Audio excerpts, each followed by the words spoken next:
Judgment at Nuremberg story was a terrible story. It just showed how stupid things could be.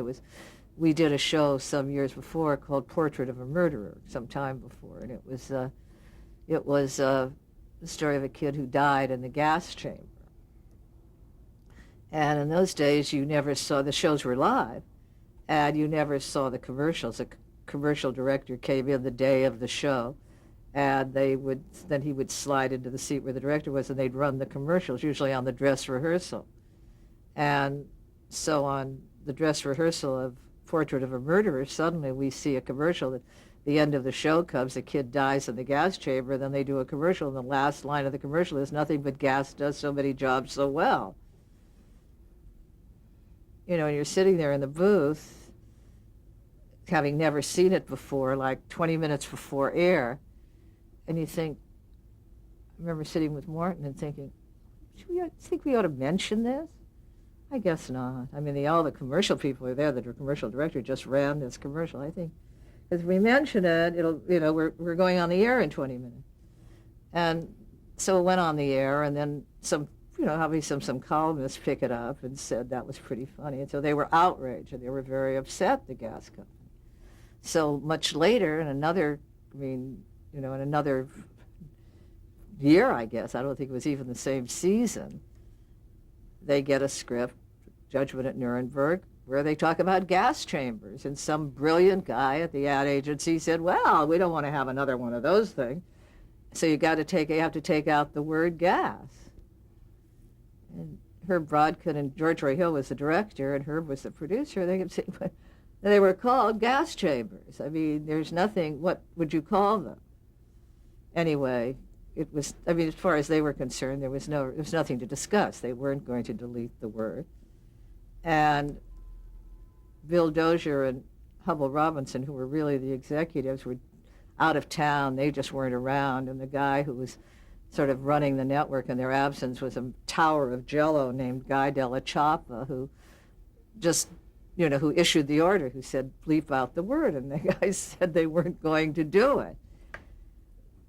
And anyone who'd used their head, what they should have done is gone to the gas company. They were only an alternate sponsor, and said, look, why don't you take yourself off this week's show and and not sponsor this week's episode and come on next week if you're so sensitive about this subject. And I'm sure they would have been happy to do it if anyone had thought about doing that. But nobody did anything, and so it got right down to the wire. And he ordered them to take the word out. Well, nobody would do it. Nobody in the booth would do it. And the audio man refused to do it. He said, my union doesn't allow me to do anything unless I get an order from the director. And then they tried to get the assistant directors to do it, and the assistant director said, my guild doesn't let me do anything unless I get an order from mine. So then they went to Master Control, and the guy in Master Control said, I can't do that unless because my union doesn't let me do that.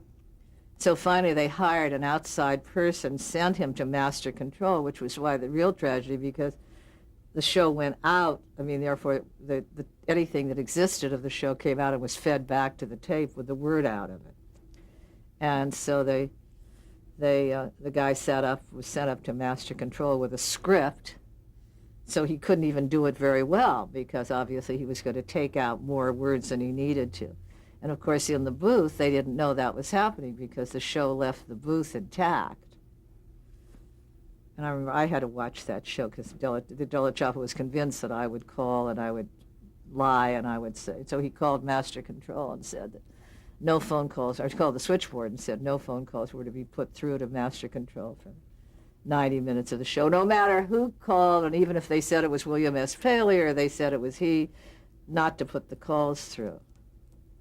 So they didn't do that. And the only thing good that happened that whole night was, he made me watch the show in his office, because in the booth, as I said, they couldn't see what was happening, and he felt that if he watched it and I watched it and I saw they take the word out, that I'd go screaming down to the booth and say, they're taking the word out, you have to change it.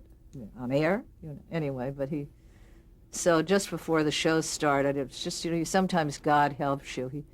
I said, gosh, I hope that guy doesn't think you're supposed to take out the word gas in the commercials. And he went crazy for, because the gas commercials were the last half of the show. And for 45 minutes, he went crazy he got somebody in a car to try to drive up to master control because the switchboard wouldn't take the call. Unfortunately, this guy he'd sent up there was smarter than that. But at least it was nice to watch him sweat for 45 minutes while he was convinced that they would bleep the word gas out of the gas commercials.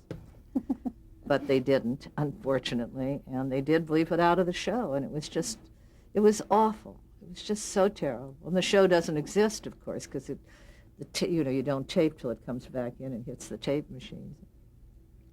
So that show doesn't exist without the bleeped out words, and it looks like the actors have gone up, because sometimes they're not facing camera. I mean, the first time they did it, it sounds as though Melvin Douglas blew his lines because he's talking and all of a sudden he stops and he's not facing the camera.